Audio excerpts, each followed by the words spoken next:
There was music from my neighbor's house through the summer nights. In his blue gardens men and girls came and went like moths among the whisperings and the champagne and the stars.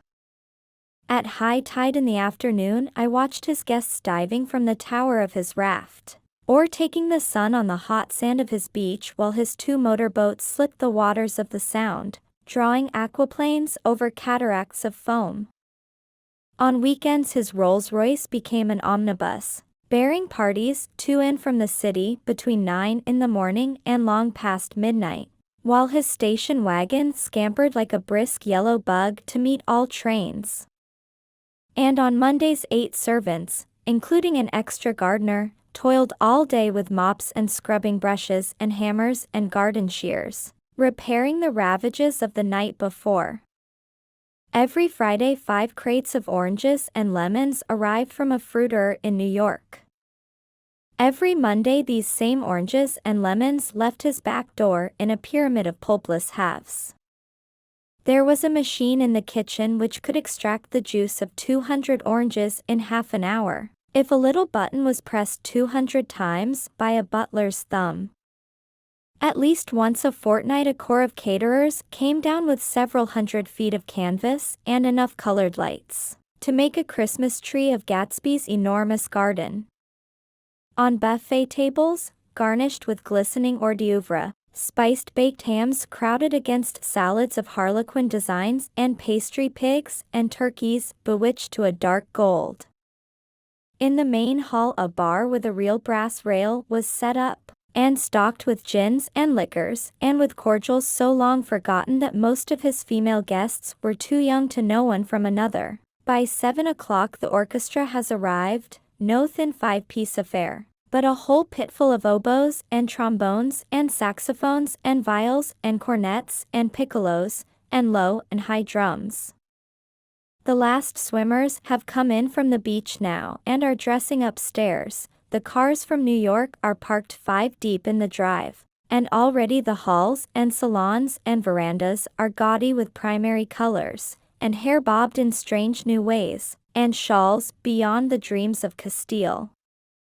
The bar is in full swing, and floating rounds of cocktails permeate the garden outside, until the air is alive with chatter and laughter, and casual innuendo and introductions forgotten on the spot, and enthusiastic meetings between women who never knew each other's names.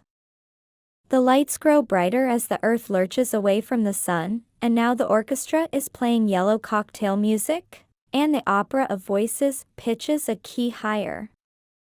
Laughter is easier minute by minute, spilled with prodigality, tipped out at a cheerful word. The groups change more swiftly, swell with new arrivals, dissolve and form in the same breath. Already there are wanderers, confident girls who weave here and there among the stouter and more stable, become for a sharp, joyous moment the center of a group, and then, excited with triumph, glide on through the sea change of faces and voices and color under the constantly changing light. Suddenly one of these gypsies, in trembling opal, seizes a cocktail out of the air, dumps it down for courage and, moving her hands like Frisco, dances out alone on the canvas platform. A momentary hush, the orchestra leader varies his rhythm obligingly for her, and there is a burst of chatter as the erroneous news goes around that she is Gilda Gray's understudy from the Follies. The party has begun. I believe that on the first night I went to Gatsby's house I was one of the few guests who had actually been invited. People were not invited, they went there. They got into automobiles which bore them out to Long Island, and somehow they ended up at Gatsby's door. Once there they were introduced by somebody who knew Gatsby, and after that they conducted themselves according to the rules of behavior associated with an amusement park. Sometimes they came and went without having met Gatsby at all, came for the party with a simplicity of heart that was its own ticket of admission. I had been actually invited. A chauffeur in a uniform of robin's egg blue crossed my lawn early that Saturday morning with a surprisingly formal note from his employer, The honor would be entirely Gatsby's, it said, if I would attend his little party that night. He had seen me several times, and had intended to call on me long before, but a peculiar combination of circumstances had prevented it. Signed J. Gatsby, in a majestic hand. Dressed up in white flannels, I went over to his lawn a little after 7, and wandered around rather ill at ease among swirls and eddies of people I didn't know, though here and there was a face I had noticed on the commuting train. I was immediately struck by the number of young Englishmen dotted about, all well dressed, all looking a little hungry, and all talking in low, earnest voices to solid and prosperous Americans. I was sure that they were selling something, bonds or insurance or automobiles. They were at least agonizingly aware of the easy money in the vicinity, and convinced that it was theirs for a few words in the right key. As soon as I arrived, I made an attempt to find my host, but the 2 or 3 people of whom I asked his whereabouts stared at me in such an amazed way, and denied so vehemently any knowledge of his movements, that I slunk off in the direction of the cocktail table, the only place in the garden where a single man could linger without looking purposeless and alone. I was on my way to get roaring drunk from sheer embarrassment when Jordan Baker came out of the house, and stood at the head of the marble steps, leaning a little backward and looking with contemptuous interest down into the garden. Welcome or not, I found it necessary to attach myself to someone before I should begin to address cordial remarks to the passers-by. Hello, I roared, advancing toward her. My voice seemed unnaturally loud across the garden. I thought you might be here, she responded absently as I came up. I remembered you lived next door to. She held my hand impersonally, as a promise that she'd take care of me in a minute, and gave ear to 2 girls in twin yellow dresses, who stopped at the foot of the steps. Hello, they cried together. Sorry you didn't win. That was for the golf tournament. She had lost in the finals the week before. You don't know who we are, said one of the girls in yellow, but we met you here about a month ago. You've dyed your hair since then, remarked Jordan, and I started, but the girls had moved casually on and her remark was addressed to the premature moon, produced like the supper, no doubt, out of a caterer's basket.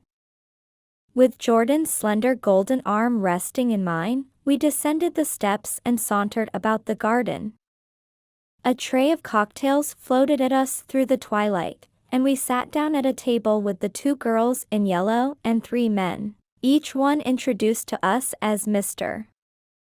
Mumble. Do you come to these parties often? Inquired Jordan of the girl beside her. The last one was the one I met you at, answered the girl, in an alert, confident voice. She turned to her companion. Wasn't it for you, Lucille? It was for Lucille, too.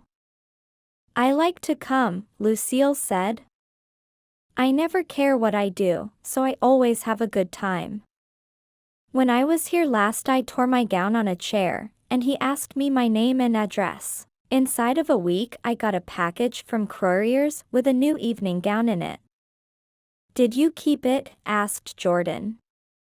Sure I did. I was going to wear it tonight, but it was too big in the bust and had to be altered.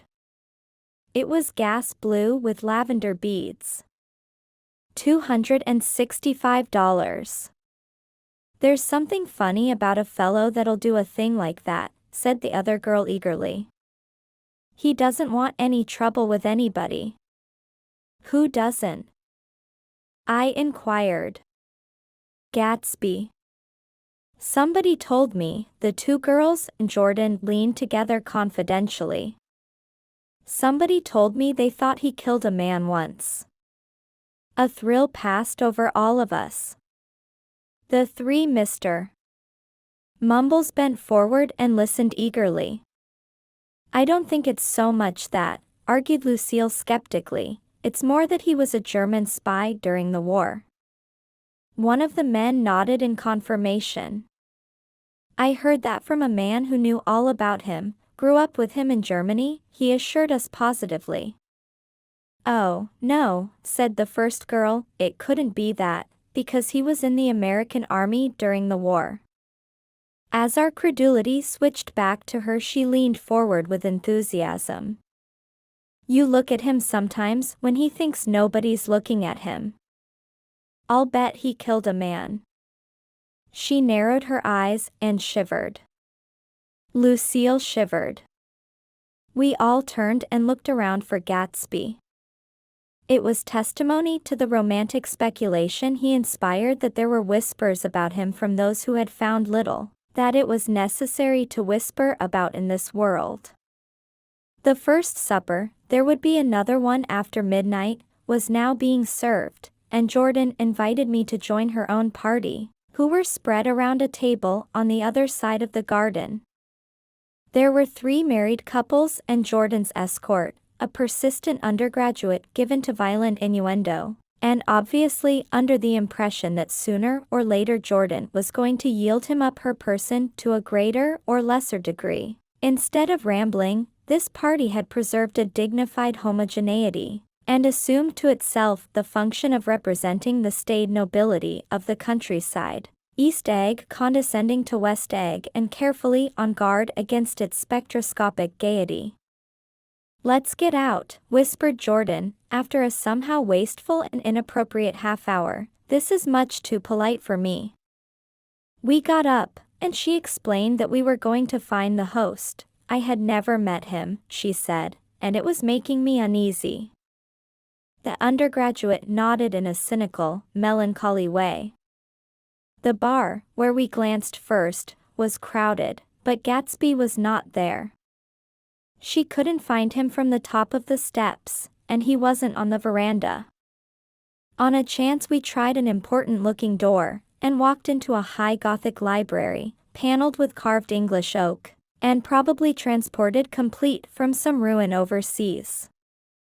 A stout, middle-aged man, with enormous owl-eyed spectacles, was sitting somewhat drunk on the edge of a great table, staring with unsteady concentration at the shelves of books.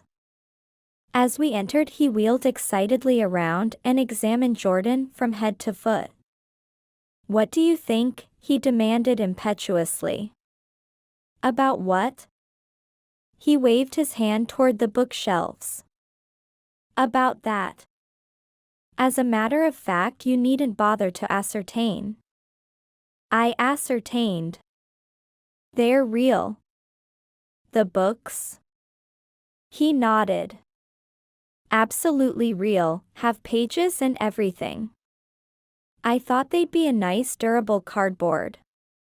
Matter of fact, they're absolutely real. Pages and is here. Let me show you. Taking our skepticism for granted, he rushed to the bookcases and returned with volume 1 of the Stoddard lectures. See, he cried triumphantly. It's a bona fide piece of printed matter. It fooled me. This fella's a regular Belasco. It's a triumph. What thoroughness. What realism. Knew when to stop, too, didn't cut the pages. But what do you want? What do you expect? He snatched the book from me and replaced it hastily on its shelf, muttering that if one brick was removed the whole library was liable to collapse. Who brought you? He demanded. Or did you just come? I was brought. Most people were brought. Jordan looked at him alertly, cheerfully, without answering. I was brought by a woman named Roosevelt, he continued. Mrs. Claude Roosevelt. Do you know her? I met her somewhere last night. I've been drunk for about a week now, and I thought it might sober me up to sit in a library. Has it? A little bit, I think. I can't tell yet. I've only been here an hour. Did I tell you about the books? They're real. There, you told us. We shook hands with him gravely and went back outdoors. There was dancing now on the canvas in the garden, old men pushing young girls backward in eternal graceless circles, superior couples holding each other tortuously, fashionably, and keeping in the corners, and a great number of single girls dancing individually or relieving the orchestra for a moment of the burden of the banjo, or the traps. By midnight the hilarity had increased. A celebrated tenor had sung in Italian, and a notorious contralto had sung in jazz, and between the numbers people were doing stunts all over the garden, while happy, vacuous bursts of laughter rose toward the summer sky. A pair of stage twins, who turned out to be the girls in yellow, did a baby act in costume, and champagne was served in glasses bigger than finger bowls. The moon had risen higher, and floating in the sound was a triangle of silver scales, trembling a little to the stiff, tinny drip of the banjos on the lawn. I was still with Jordan Baker.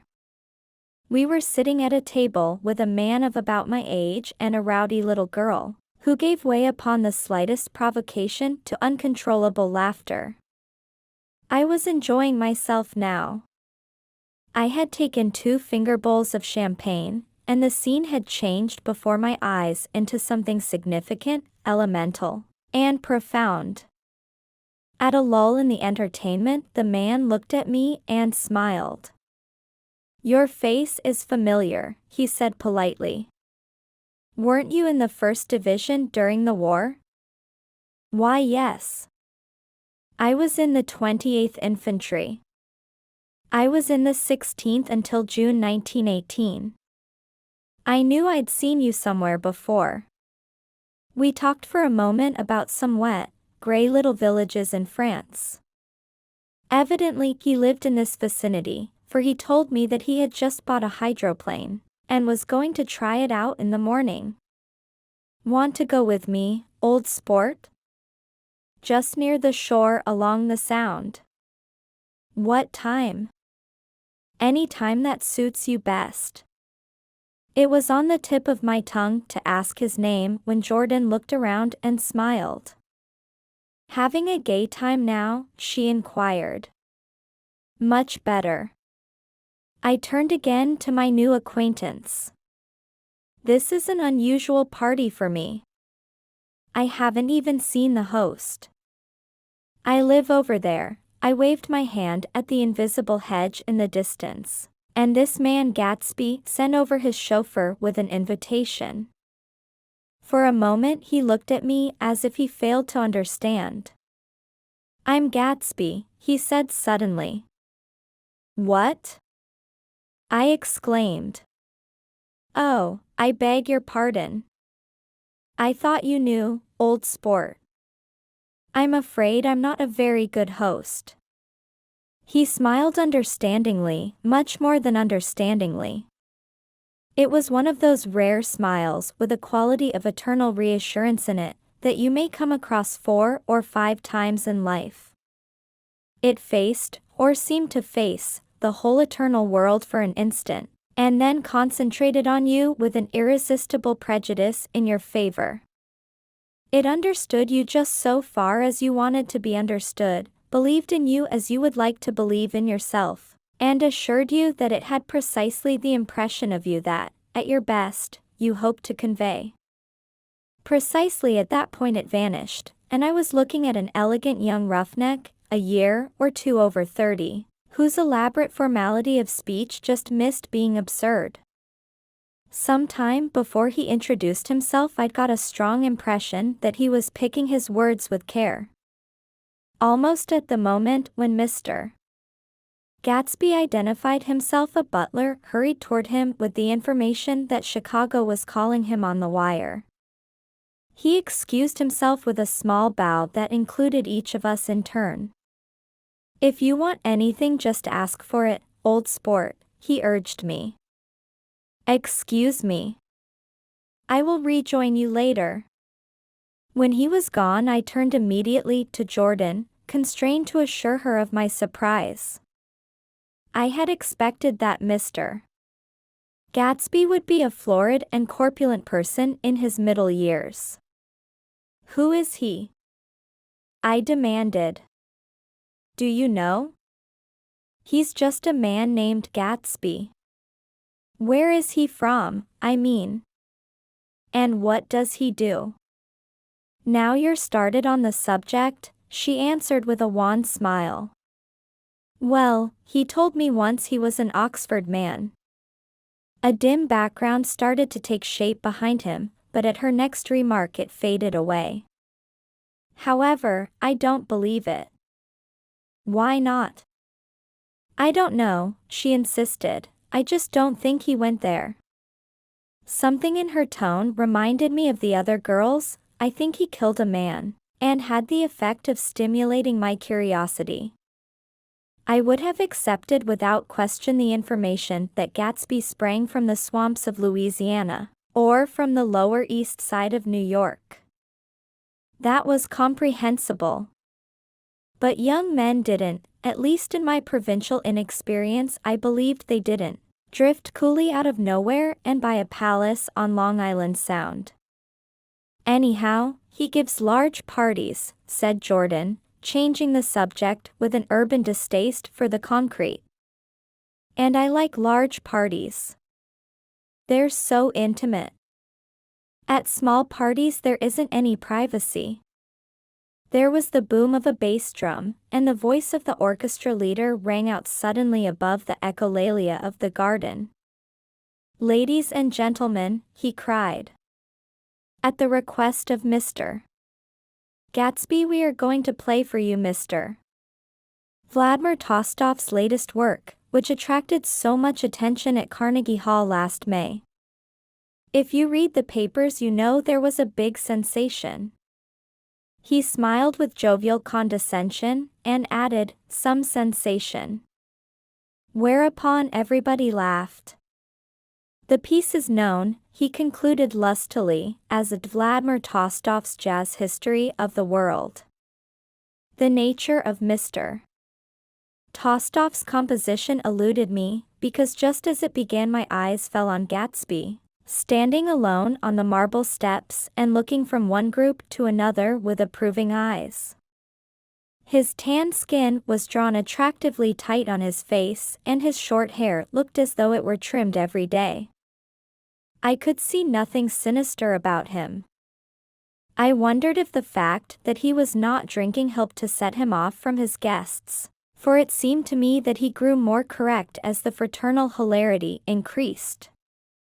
When the Jazz History of the World was over, girls were putting their heads on men's shoulders in a puppyish, convivial way. Girls were swooning backward playfully into men's arms, even into groups, knowing that someone would arrest their falls. But no one swooned backward on Gatsby, and no French bob touched Gatsby's shoulder, and no singing quartets were formed with Gatsby's head for one link.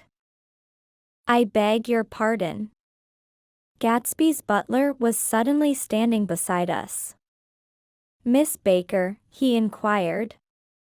I beg your pardon, but Mr. Gatsby would like to speak to you alone.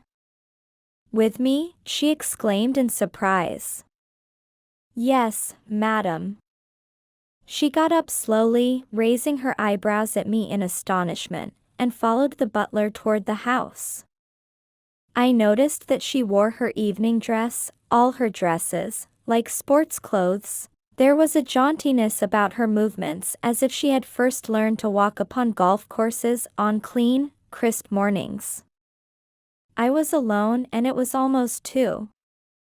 For some time confused and intriguing sounds had issued from a long, many-windowed room which overhung the terrace. Eluding Jordan's undergraduate, who was now engaged in an obstetrical conversation with 2 chorus girls, and who implored me to join him, I went inside. The large room was full of people. One of the girls in yellow was playing the piano, and beside her stood a tall, red-haired young lady from a famous chorus, engaged in song. She had drunk a quantity of champagne, and during the course of her song she had decided, ineptly, that everything was very, very sad. She was not only singing, she was weeping too. Whenever there was a pause in the song she filled it with gasping, broken sobs, and then took up the lyric again in a quavering soprano. The tears coursed down her cheeks, not freely, however, for when they came into contact with her heavily beaded eyelashes they assumed an inky color, and pursued the rest of their way in slow black rivulets. A humorous suggestion was made that she sing the notes on her face, whereupon she threw up her hands, sank into a chair, and went off into a deep vinous sleep. She had a fight with a man who says he's her husband, explained a girl at my elbow. I looked around. Most of the remaining women were now having fights with men said to be their husbands. Even Jordan's party, the quartet from East Egg, were rent asunder by dissension. One of the men was talking with curious intensity to a young actress, and his wife, after attempting to laugh at the situation in a dignified and indifferent way, broke down entirely and resorted to flank attacks. At intervals she appeared suddenly at his side like an angry diamond, and hissed, "You promised," into his ear. The reluctance to go home was not confined to wayward men. The hall was at present occupied by two deplorably sober men and their highly indignant wives. The wives were sympathizing with each other in slightly raised voices. "Whenever he sees I'm having a good time he wants to go home. Never heard anything so selfish in my life. We're always the first ones to leave."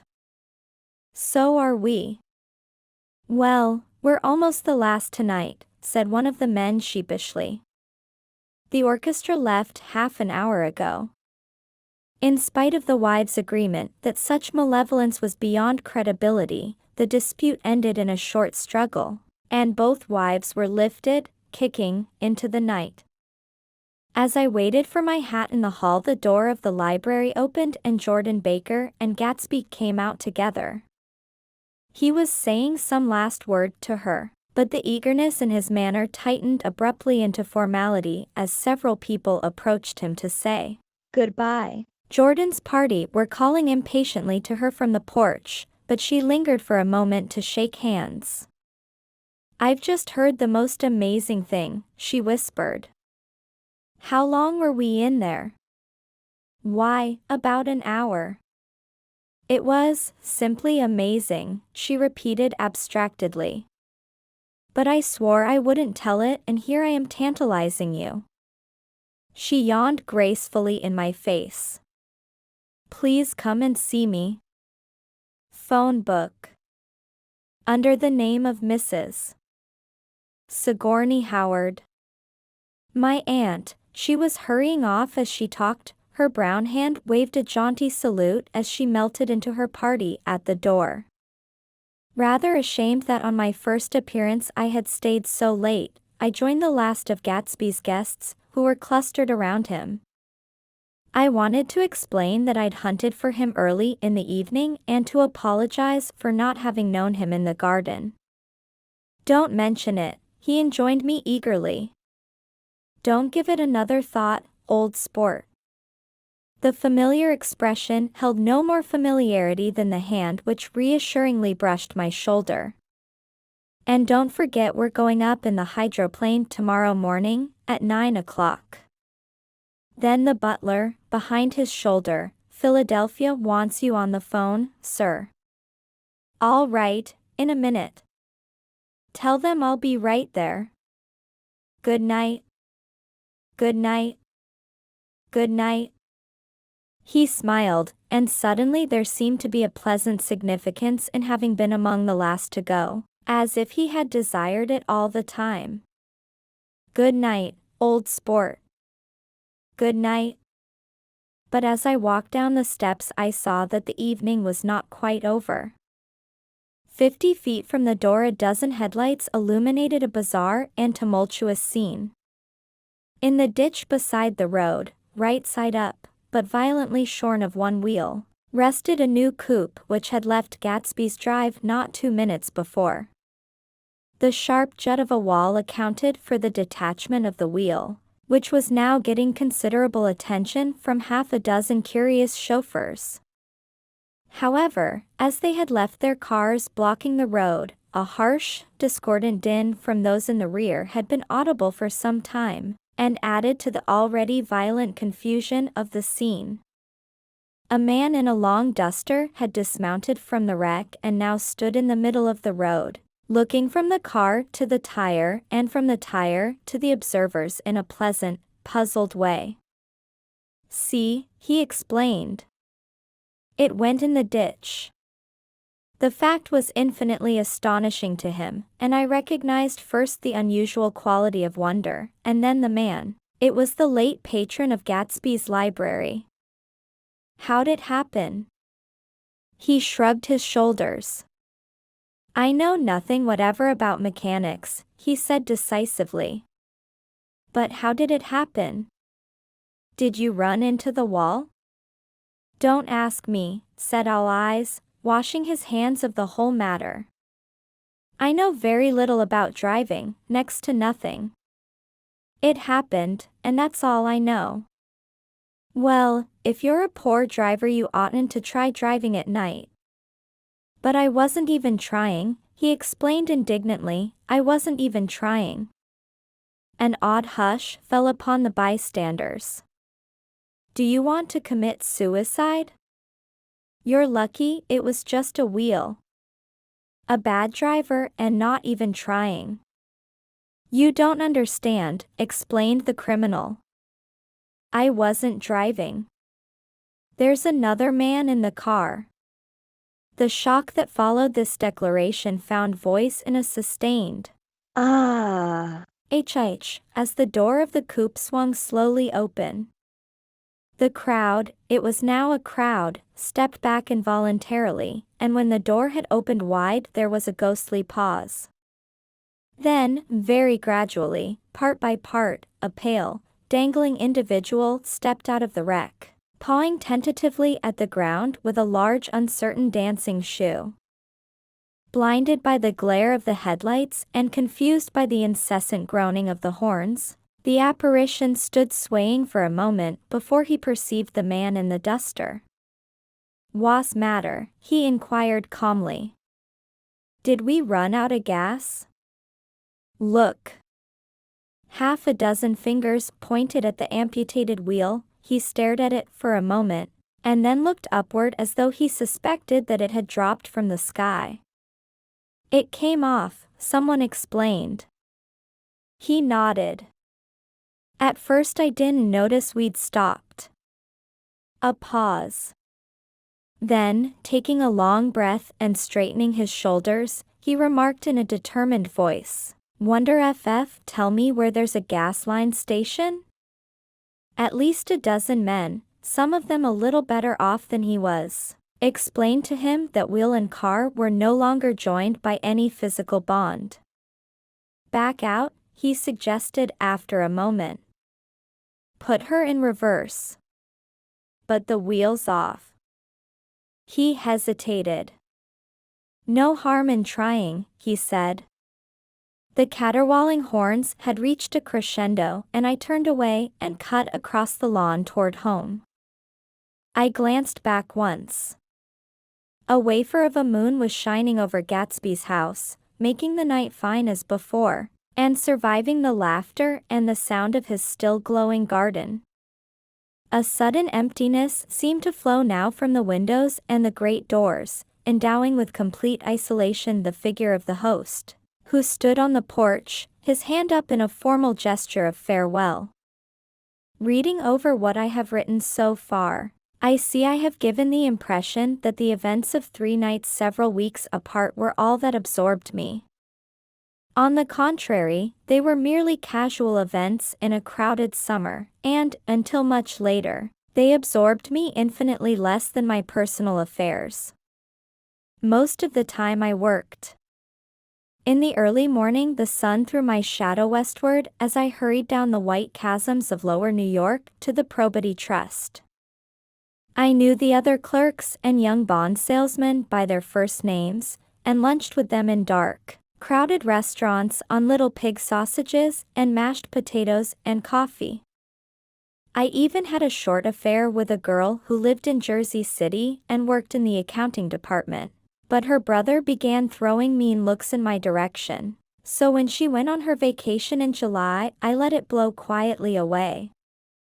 I took dinner usually at the Yale Club. For some reason it was the gloomiest event of my day. And then I went upstairs to the library and studied investments and securities for a conscientious hour. There were generally a few rioters around, but they never came into the library, so it was a good place to work. After that, if the night was mellow, I strolled down Madison Avenue past the old Murray Hill Hotel, and over 33rd Street to the Pennsylvania Station. I began to like New York, the racy, adventurous feel of it at night, and the satisfaction that the constant flicker of men and women and machines gives to the restless eye. I like to walk up Fifth Avenue and pick out romantic women from the crowd and imagine that in a few minutes, I was going to enter into their lives, and no one would ever know or disapprove. Sometimes, in my mind, I followed them to their apartments on the corners of hidden streets, and they turned and smiled back at me before they faded through a door into warm darkness. At the enchanted metropolitan twilight, I felt a haunting loneliness sometimes, and felt it in others. Poor young clerks who loitered in front of windows waiting until it was time for a solitary restaurant dinner. Young clerks in the dusk, wasting the most poignant moments of night and life. Again at 8 o'clock, when the dark lanes of the 40s were lined 5 deep with throbbing taxicabs, bound for the theater district, I felt a sinking in my heart. Forms leaned together in the taxis as they waited, and voices sang, and there was laughter from unheard jokes, and lighted cigarettes made unintelligible circles inside. Imagining that I, too, was hurrying towards gaiety and sharing their intimate excitement, I wished them well. For a while I lost sight of Jordan Baker, and then in midsummer I found her again. At first I was flattered to go places with her, because she was a golf champion, and everyone knew her name. Then it was something more.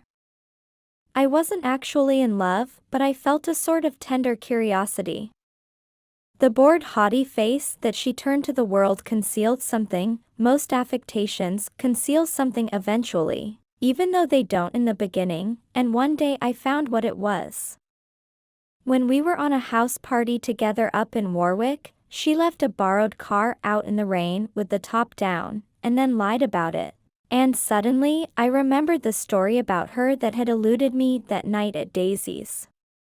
At her first big golf tournament there was a row that nearly reached the newspapers, a suggestion that she had moved her ball from a bad lie in the semifinal round. The thing approached the proportions of a scandal, then died away. A caddy retracted his statement, and the only other witness admitted that he might have been mistaken.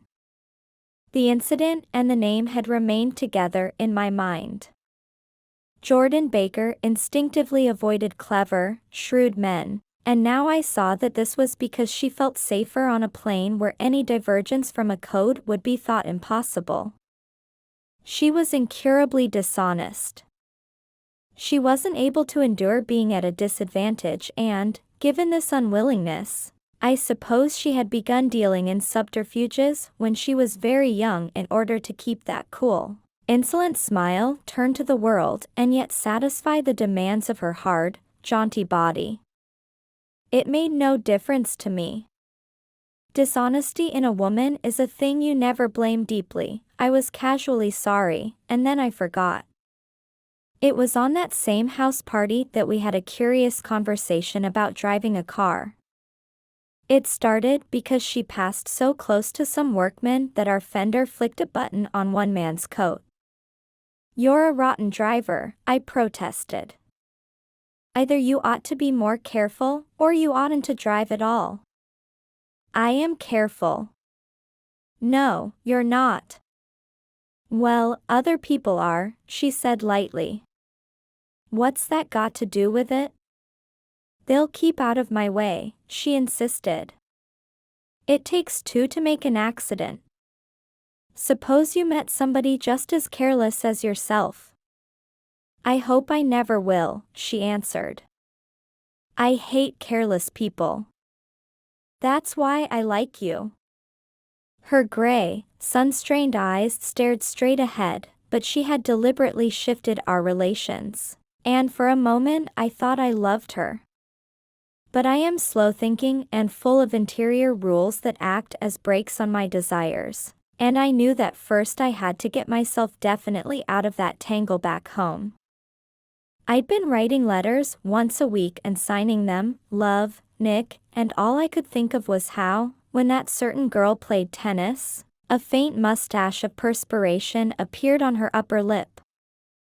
Nevertheless, there was a vague understanding that had to be tactfully broken off before I was free. Everyone suspects himself of at least one of the cardinal virtues, and this is mine. I am one of the few honest people that I have ever known.